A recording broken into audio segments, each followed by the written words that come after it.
Buenas tardes, amados hermanos. Es un gozo en el Señor estar con ustedes nuevamente en este día, recordando maravillosos eventos para la historia, no solamente para la historia nuestra como iglesia del Señor, sino para el mundo entero, para el cosmos entero, que son los eventos salvíficos y realizados por nuestro Dios en Cristo Jesús, nuestro Salvador. Y en esta ocasión, hermanos, quiero compartir con ustedes este pasaje que encontramos en el Evangelio de Juan, en el capítulo 17. Este es el pasaje en el cual meditaremos en esta ocasión. Iremos a ese pasaje y lo iremos leyendo en la medida que vayamos avanzando. Quiero citar en esta ocasión, y después vamos al texto, del Catecismo de Heidelberg, la pregunta número 31, que dice de la siguiente manera: la pregunta y la respuesta 31 del Catecismo de Heidelberg. Dice la pregunta: ¿por qué se llama Cristo, es decir, ungido? La respuesta: porque fue ordenado del Padre y ungido del Espíritu Santo para ser nuestro supremo profeta y maestro, que nos ha revelado plenamente el secreto consejo y voluntad de Dios acerca de nuestra redención, para ser nuestro único y supremo pontífice, quien por el solo sacrificio de su cuerpo nos ha redimido, e intercede continuamente delante del Padre por nosotros, para ser nuestro eterno Rey, que nos gobierna por su palabra y por su Espíritu, y nos guarda y conserva la redención que nos ha adquirido.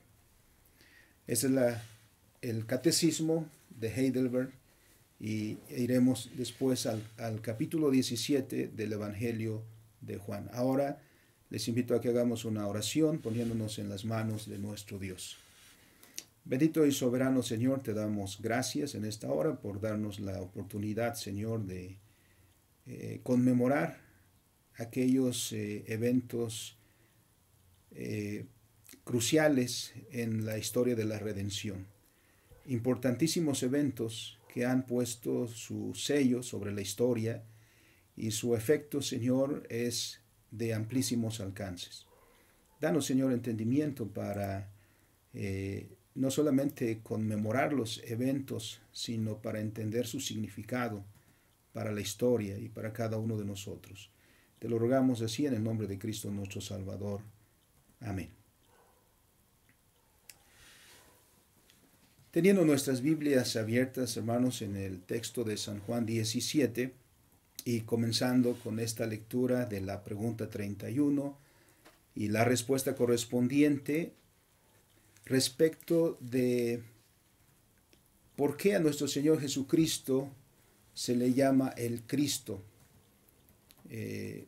cuya traducción al español quiere decir ungido.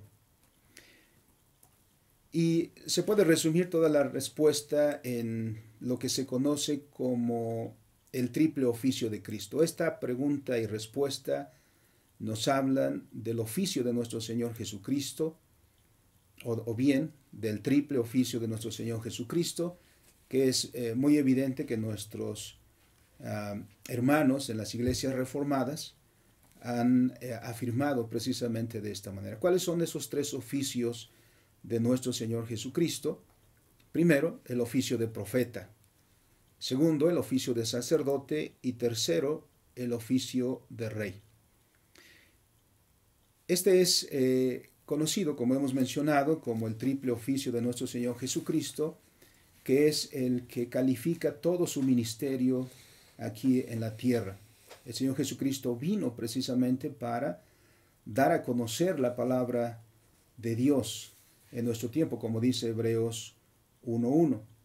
Es nuestro sacerdote también, nuestro sumo sacerdote, según el orden de Melquisedec, como lo dice también el libro de Hebreos, que versa ampliamente sobre el tema, y por supuesto su oficio real, como es evidente de la misma predicación del Señor Jesús antes de Juan el Bautista, y después, que es el tema central precisamente de la predicación apostólica.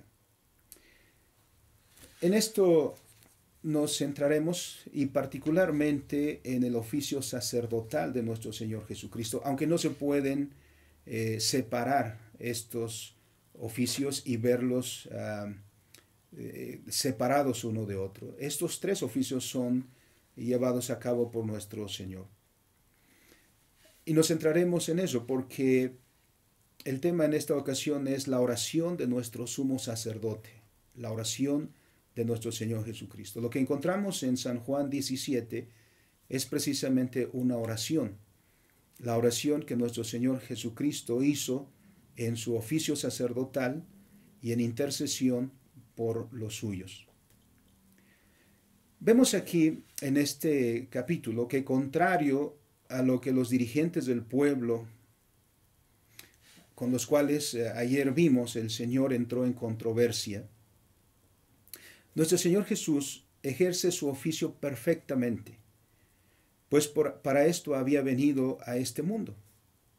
Así es como debemos ver el ministerio de nuestro Señor Jesús. El evangelista Mateo nos dice desde el inicio que nuestro Señor comenzó su ministerio después de haber sido bautizado y llevado al desierto para ser tentado por Satanás. El Señor comenzó su ministerio y lo hace el evangelista Mateo con estas palabras: recorrió toda Galilea, enseñando en las sinagogas de ellos y predicando el evangelio del reino y sanando toda enfermedad y toda dolencia en el pueblo. Lo que caracterizó siempre este ministerio de nuestro Señor fue siempre que se llevó a cabo en sujeción al que lo envió, siempre en sujeción al Padre, siempre en obediencia. Por lo que fue claro que nuestro Señor cumplió perfectamente en su ministerio la voluntad de su Padre. Y el resultado fue la reconciliación del hombre con Dios. Pues había el Señor Jesucristo venido, como dice el apóstol Pablo en Romanos 5, a ser nuestro o el segundo Adán, porque el primer Adán fracasó y el segundo Adán salió victorioso. Ahora, previo a los momentos decisivos para el cumplimiento de esa misión, para el cumplimiento del propósito de su venida, nos referimos a los eventos de la cruz que están, digamos, para nosotros ya a la vuelta de la esquina, el día de mañana y los siguientes días, hasta el domingo de resurrección, celebraremos estos eventos. Pero en la historia de los evangelios, antes de que llegaran esos momentos y en preparación para ellos, nuestro Señor nos deja ver también esta parte del ejercicio de su ministerio. Nuestro Señor ejerció fielmente su oficio. Y en este capítulo 17 vemos cómo nuestro Señor eleva una oración. Lo hace en su oficio sacerdotal. Es una oración de intercesión delante del Padre. Miramos pues que en este capítulo nuestro Señor, en ejercicio de su oficio sacerdotal, intercede ante el Padre. Y hay tres partes que se destacan en este capítulo. Primero, intercesión por sí mismo y por su misión. En segundo lugar, la oración por sus discípulos, los que estaban ahí presentes y particularmente sobre los apóstoles. Y en tercer lugar, la oración por el trabajo misionero de la iglesia. Esas tres partes son muy evidentes en este capítulo 17.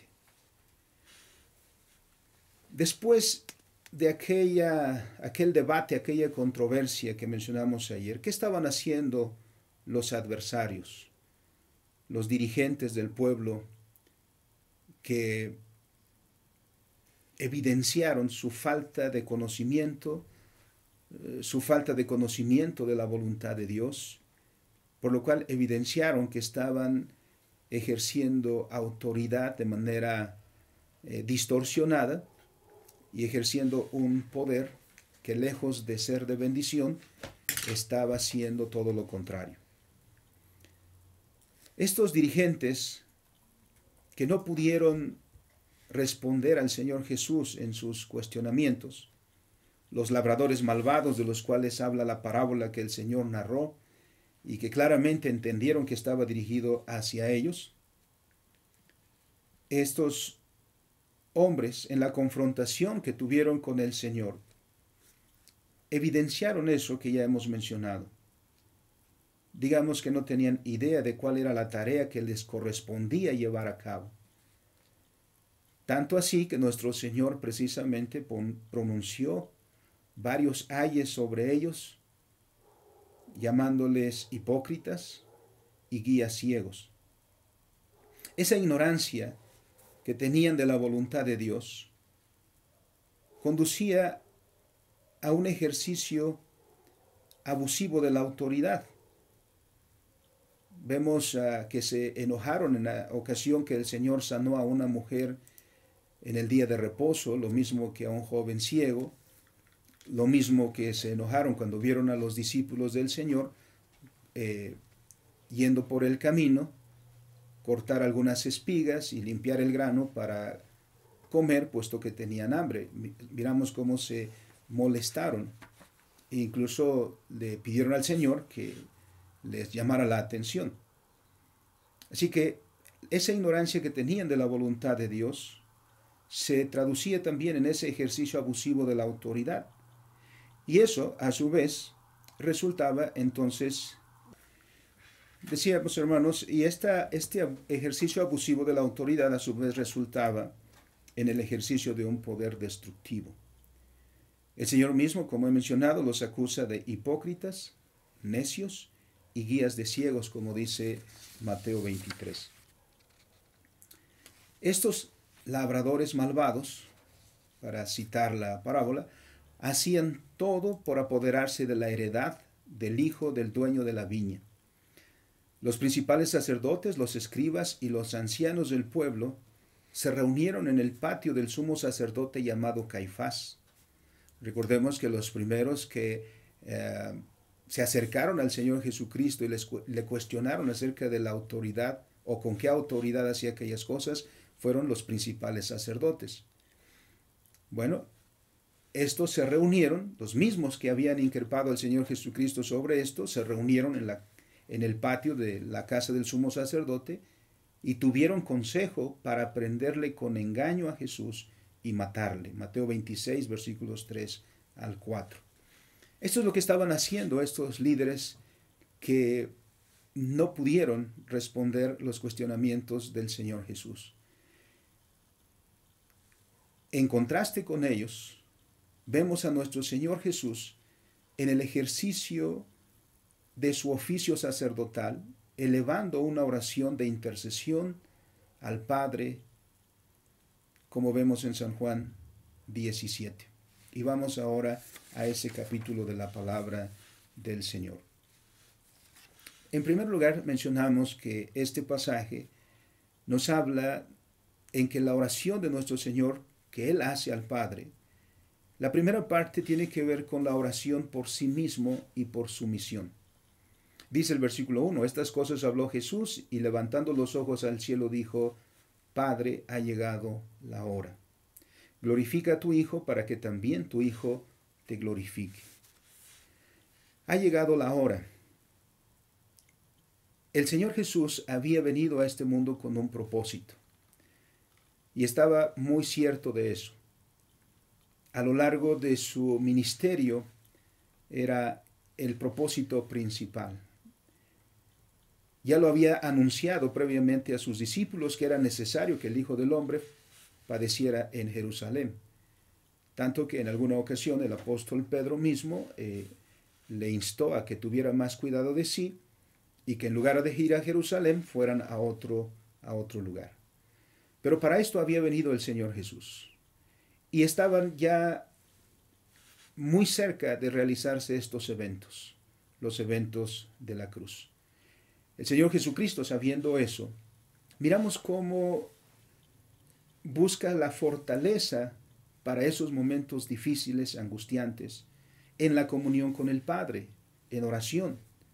Y dice al Padre: Padre, la hora ha llegado.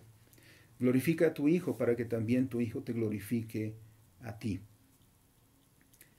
Desde el anunciamiento de su nacimiento, como es evidente en el principio de los evangelios, particularmente Mateo y Lucas, incluso mucho antes, porque este era el tema de todo el Antiguo Testamento, por ejemplo también Isaías 53, un pasaje muy conocido, se había mencionado que nuestro Señor Jesucristo había venido para salvar a su pueblo de sus pecados. Este era el propósito de su venida.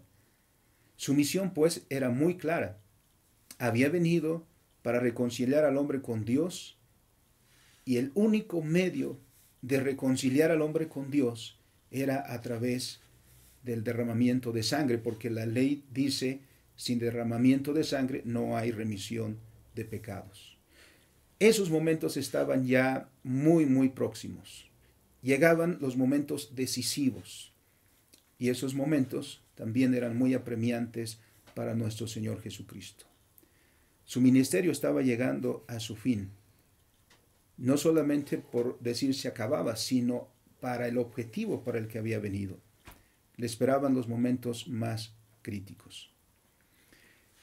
Durante este tiempo de su ministerio, el Señor Jesucristo cumplió esta misión que dice el versículo 2, hablando de él en tercera persona: como le has dado potestad, porque se refiere al Hijo, sobre toda carne, para que dé vida eterna a los que le diste.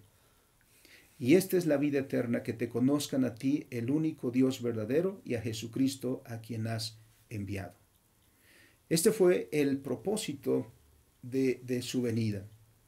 Aun cuando Israel tenía escribas, tenía sacerdotes, tenía fariseos, miramos cómo el Señor mismo dice que han invalidado la ley por las tradiciones. Y aunque parecía que el pueblo escuchaba todos los días la palabra de Dios, la realidad es que no, porque sobre la palabra de Dios, sobre la ley, se ponían todas las tradiciones, e incluso podemos decir que éstas eran puestas en primer lugar. Así que la gente comenzó a escuchar realmente la palabra de Dios de labios de nuestro Señor. El conocimiento de Dios revelado en las palabras de nuestro Señor, como dice Hebreos 1:1, que Dios, habiendo hablado antes a nuestros padres por los profetas, en estos postreros días nos ha hablado a través del Hijo. La misión del Hijo entonces era dar a conocer al Padre, y por eso mucha gente le seguía. Recordemos cuando el Señor termina el Sermón del Monte en Mateo 7, los oyentes distinguen una nota particular en su predicación, diciendo: este no predica o este no habla como los escribas y los fariseos, este habla como quien tiene autoridad. Él hizo entonces este trabajo de dar a conocer al único Dios verdadero, para que todos lo conocieran, y evidentemente a Jesucristo, dice, a quien has enviado. Incluso cuando le dijeron al Señor: muéstranos al Padre y nos basta, dice: el que me ha visto a mí, ha visto al Padre. El versículo 4 dice: yo te he glorificado en la tierra, he acabado la obra que me diste que hiciese. He acabado la obra que me diste que hiciese, versículo 4. Estas palabras evidencian la actitud de un siervo fiel. Un siervo que incluso en los momentos más difíciles, como vemos su oración en los otros evangelios, cuando el Señor ora precisamente al Padre, en los momentos muy angustiantes, ya esperando a aquellos que vienen para arrestarle, su sufrimiento es tal y su apremio es tal que dice al Padre: si puede pasar esta copa, que pase. Pero afirma su obediencia hasta este punto diciendo, pero no se haga lo que yo quiero, sino lo que tú. El Señor nos enseña cómo es el verdadero servicio a Dios. Y sabiendo lo difícil que es eso, sabiendo los momentos difíciles que le esperan, el Señor en toda su confianza se deposita en las manos del Padre, sabiendo que en Dios hay fortaleza, hay consolación, como todos nosotros debemos también aprender. Habiendo concluido la misión que el Señor le ha encomendado y diciendo, he acabado la obra que me diste que hiciese, nuestro Señor está listo para regresar al lugar de donde vino, como dice claramente Juan 1:1. Porque el Señor Jesucristo, antes de venir a este mundo, encarnarse, tomar un cuerpo como todos nosotros, porque dice el libro de Hebreos, en todo tenía que ser semejante a sus hermanos, pero antes de venir a este mundo, nuestro Señor, que es Dios mismo, habitaba en la eternidad. Así que ha de regresar a ese lugar de donde vino. Pero miren qué evidente es aquí. ¿Acaso vemos al Señor Jesús pensando en sí mismo en esos momentos? ¿Acaso vemos poner su interés personal por sobre la misión encomendada? No. Nuestro Señor llevó a cabo su oficio plenamente satisfactorio, agradable al Padre. Nuestro Señor, miremos cómo se presenta ahora diciendo, Señor, he terminado la encomienda, he cumplido la encomienda que me hiciste. Y en esos momentos y para los momentos que vienen, el Señor encuentra esa fortaleza ahí mismo en esa oración. En segundo lugar, la segunda parte de este capítulo tiene que ver con su oración por sus discípulos, por aquellos que estaban ahí. También para ellos venían unos momentos difíciles. Quizá los discípulos no estaban del todo conscientes, no podían saber todo lo que les esperaba, pero venían momentos de prueba muy grandes para ellos. Su maestro les iba a ser quitado. Nosotros que podemos leer la historia podemos darnos cuenta de eso cuando leemos precisamente los evangelios. Pero ahí está nuestro Señor Jesucristo intercediendo por los suyos, por los que están en ese momento acompañándole, los discípulos, y más particularmente por los apóstoles. La oración de nuestro Señor Jesucristo, nuestro sumo sacerdote, es una oración de intercesión por ellos. De manera particular, pensamos en los apóstoles, aquellos a quienes más tarde va a encomendar, después ya en su resurrección, va a encomendar la predicación del Evangelio del Reino. Pero antes de que llegue aquel momento de la victoria y nuestro Señor Jesucristo se presente victorioso de la muerte, han de pasar momentos muy difíciles también para la iglesia. Como Efesios capítulo 1 y versículos 3 y 4 hacen muy evidente, muy claro, los discípulos, es decir, la iglesia, es el resultado de la iglesia, es el resultado de la elección del Padre en Cristo. La iglesia es el fruto de la obra de redención de nuestro Señor Jesucristo, no nuestra. Recordemos las palabras de nuestro Señor que dijo al apóstol Pedro, que encontramos citadas en Mateo 16:17. Cuando él preguntó, ¿quién dice la gente que soy yo? Y hubo muchas respuestas. Cada uno tenía su propia idea de quién era, pero eso no significaba que era verdad. Solo hay una verdad. Y el Señor Jesucristo hace la misma pregunta a sus discípulos y se adelanta el apóstol Pedro para responder, diciéndole, tú eres el Cristo, el Hijo del Dios viviente. En respuesta a esa confesión, el Señor Jesucristo le dice, bienaventurado eres Simón, hijo de Jonás, porque no te lo reveló carne ni sangre, sino mi Padre que está en los cielos. Así que la iglesia, los discípulos, los que siguen al Señor y han seguido a través de la historia hasta el día de hoy, lo han hecho siempre en razón de esto. Dice el versículo 6, el Señor Jesucristo: he manifestado tu nombre a los hombres que del mundo me diste. Tuyos eran y me los diste, y han guardado tu palabra.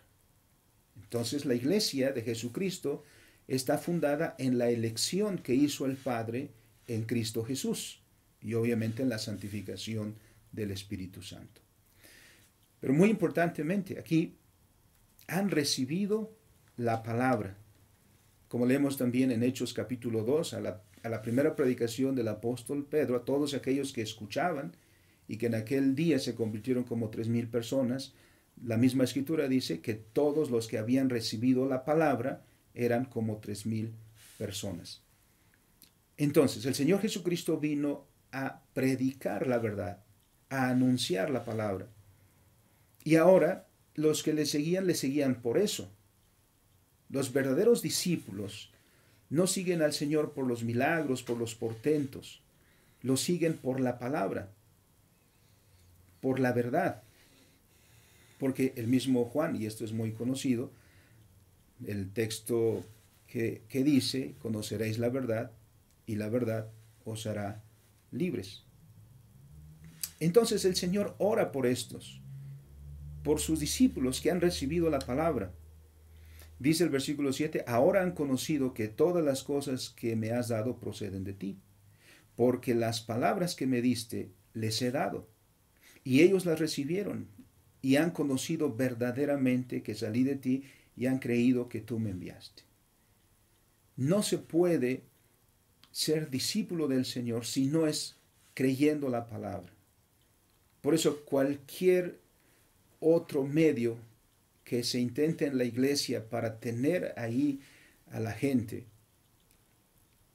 es incorrecto, por decirlo menos. La única manera por la que la palabra de Dios, porque los discípulos de Cristo permanecen ligados a Él es por la verdad, porque recibieron la verdad, porque conocieron la palabra. Por eso la predicación de la palabra es la distintiva central de la iglesia institucional y no puede hacerse a un lado bajo ninguna circunstancia. La palabra de Dios tiene que ser predicada en medio de su pueblo reunido. El versículo 9 dice que ruega por ellos. Dice el Señor en su oración: yo ruego por ellos. No ruego por el mundo, sino por los que me diste, porque tuyos son. Y todo lo mío es tuyo, y lo tuyo mío, y he sido glorificado en ellos. La oración del Señor es por ellos. El Señor Jesucristo vino y murió en la cruz por su pueblo, no por todos y cada uno de los seres humanos. No todos y cada uno de los seres humanos serán salvos. Hay quienes gustan de esta doctrina que se llama universalismo, que el Señor vino absolutamente por todos los seres humanos. No, el Señor Jesucristo vino única y exclusivamente por los escogidos, por aquellos que el Padre escogió desde antes de la fundación del mundo. Y eso está muy claro aquí. Bien, siguiendo adelante, además de pedir por aquellos que el Padre le dio, por aquellos que recibieron la palabra, en el versículo 11 dice: ya no estoy más en el mundo, mas estos están en el mundo y voy a ti. Padre Santo, a los que me has dado, guárdalos en tu nombre para que sean uno, así como nosotros. Hasta este momento estaba el Señor con ellos, y todo este tiempo de su ministerio el Señor estuvo con ellos. Los discípulos seguían a Jesús a donde Él iba. Los discípulos obviamente estuvieron con Él todos los días de su ministerio, como dirían en el capítulo 1 de Hechos, desde el día en que fue bautizado hasta el día en que fue recibido arriba. Pero ahora se iban a quedar solos. Ahora el Señor regresaba, cumplida su misión en la tierra, regresaba al Padre. pero cuánto amor expresa por su iglesia, cuánto amor expresa por sus discípulos, rogando al Padre que los guarde en su nombre, que el Señor los guarde. Aquí recordamos la doctrina que se menciona en los cánones de Dort, el quinto punto de los 5 puntos calvinistas que conocemos como la perseverancia de los santos, que algunos han mencionado que sería mejor decir que es la perseverancia de Dios en los santos. Porque como dijera el apóstol Pablo también, él dice, el que comenzó la obra en mí, la perfeccionará hasta el día de Jesucristo. Así que también somos bienaventurados aquí, porque quizá de nuestra parte, por nosotros mismos, no perseveraríamos, no llegaríamos hasta el final de la carrera. Pero bendito sea Dios, no solamente nos ha llamado de las tinieblas a su luz admirable, sino también obra de tal manera en nosotros que nos hará perseverar hasta el término de nuestra carrera. Así que, qué consolación, qué fortaleza encontramos en nuestro Señor y en nuestro Señor Jesucristo, que no solamente oró por nosotros o por su iglesia o por sus discípulos en esta única ocasión, sino que nuestro Padre nuestro Salvador está a la diestra del Padre, intercediendo como nuestro abogado precisamente a favor de nosotros. Es claro entonces que nuestro Señor en su oración intercede por su iglesia, por los suyos. Guárdalos en tu nombre para que sean uno. La otra implicación en esta oración es que la iglesia debe estar unida. Y dice, guárdalos en tu nombre para que sean uno, así como nosotros.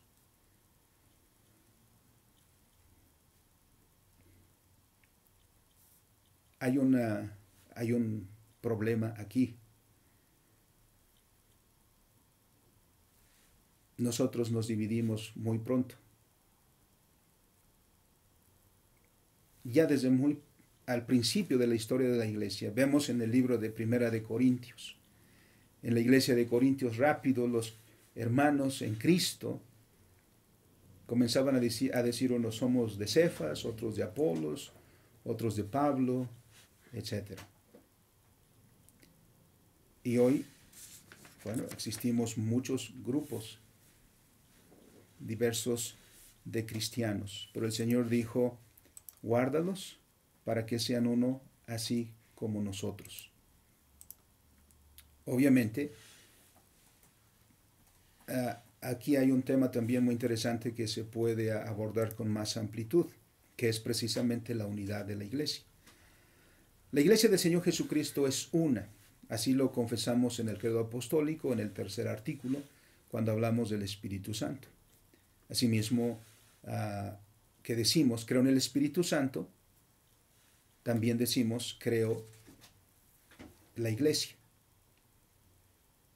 o creo en una santa iglesia universal, porque solo hay una iglesia del Señor Jesucristo y está conformada por aquellos verdaderos discípulos, aquellos que de verdad le conocen, aquellos que de verdad descansan en su gracia, y el Señor conoce completamente a todos y cada uno de ellos.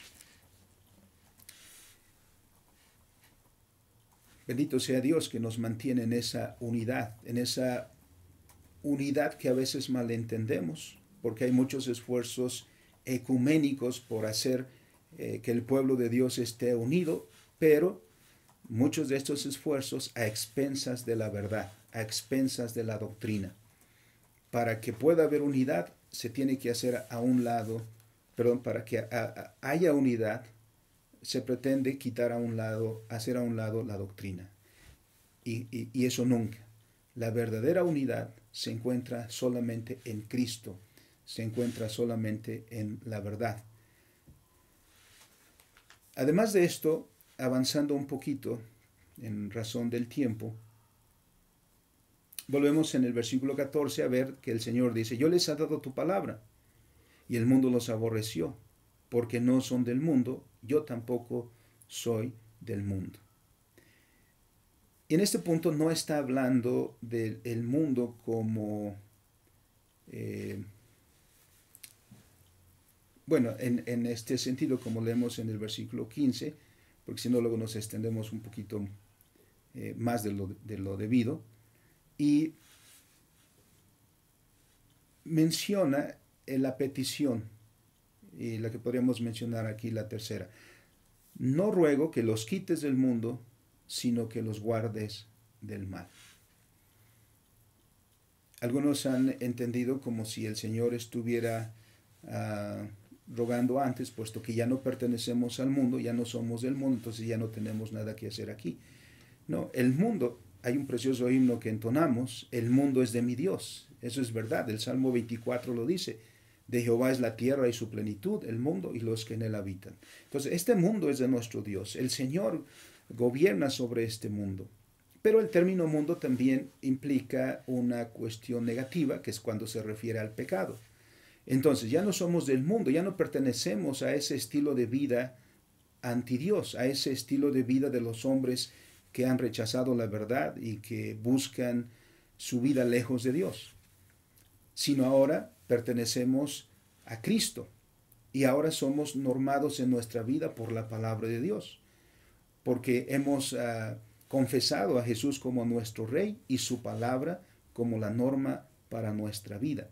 Entonces, en la medida que nosotros vivamos de acuerdo a la palabra de Dios, seremos extraños para el mundo, seremos extraños para la sociedad en la cual vivimos. Entonces, pero el Señor dice, no te ruego que los quites del mundo, sino que los guardes del mal. Y esto nos lleva también a referencia al Sermón del Monte, cuando el Señor Jesucristo hablaba precisamente de los ciudadanos del reino, diciéndoles, vosotros sois la sal de la tierra, vosotros sois la sal del mundo. Entonces, la misión de la iglesia, la tarea de la iglesia es ser la sal y la luz, es decir, la que desempeña un trabajo preservador y un trabajo de orientación, de dirección. ¿Por qué? Porque la iglesia se ha tomado de la verdad, ha recibido la verdad. Entonces Dios ora para que la iglesia, su iglesia, se mantenga firme en estos principios. ¿Qué estamos haciendo nosotros aquí? Hemos sido llamados para plantar la verdad de Dios, para predicar la verdad de Dios, no para acomodarnos al mundo, no para buscar el favor del mundo, sino para predicar la verdad de nuestro Dios tal como Él lo dice en su palabra. No buscamos agradar al mundo, sino agradar a nuestro Señor, ese es nuestro oficio. Y por lo tanto nuestra vida ha de ser santificada.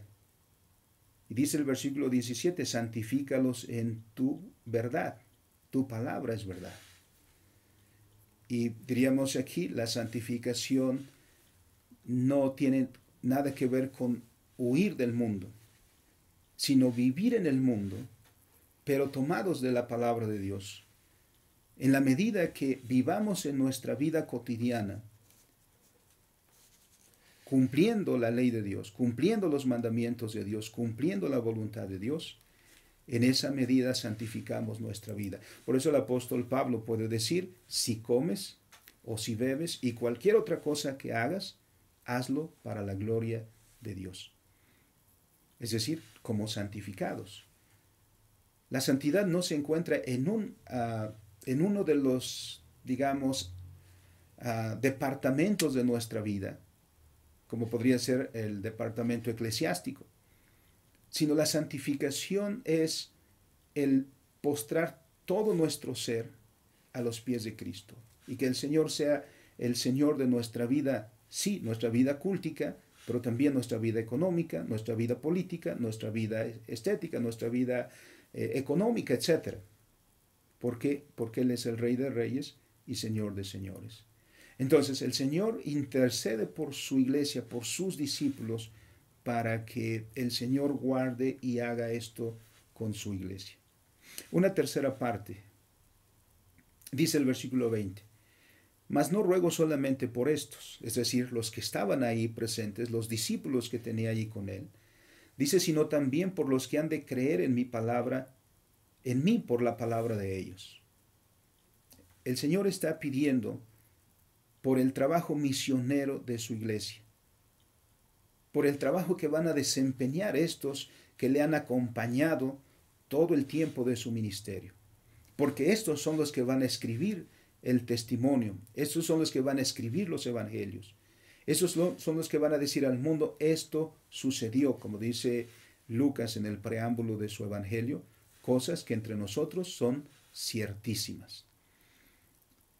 Pero el Señor está pensando en lo que viene, en aquellos que también han sido elegidos por el Padre en Cristo Jesús, pero que aún no han escuchado el Evangelio y que lo escucharán pronto, pero también aquellos que en el futuro, para aquella época, entre los cuales nos encontramos nosotros, también escucharán o escucharían de la palabra de Dios. Y también nosotros tenemos que ver hacia aquellos que han de creer en el Señor Jesucristo, todos aquellos que han de creer por la elección del Padre antes de que nuestro Señor Jesucristo venga nuevamente. El Señor ora por ellos entonces, dice, no solamente por esto, sino también por aquellos que han de creer en mí por la palabra de ellos, por el testimonio de ellos. Y una vez más menciona la unidad, para que todos sean uno, como tú, oh Padre, en mí y yo en ti, que también ellos sean uno en nosotros, para que el mundo crea que tú me enviaste. La iglesia ha de buscar esta unidad, pero como he mencionado, no una unidad a expensas de la verdad. Cuando hacemos eso, perdemos nuestra identidad como iglesia. ¿Por qué? Porque la Confesión de los Países Bajos, en el artículo 29 y el artículo 30 que habla de la iglesia, una de las distintivas de la iglesia institucional es la predicación fiel de la palabra. Esta es la tarea de la iglesia. Y en esto es que nos unimos con todos aquellos que en cualquier lugar del mundo invocan a nuestro Señor Jesucristo.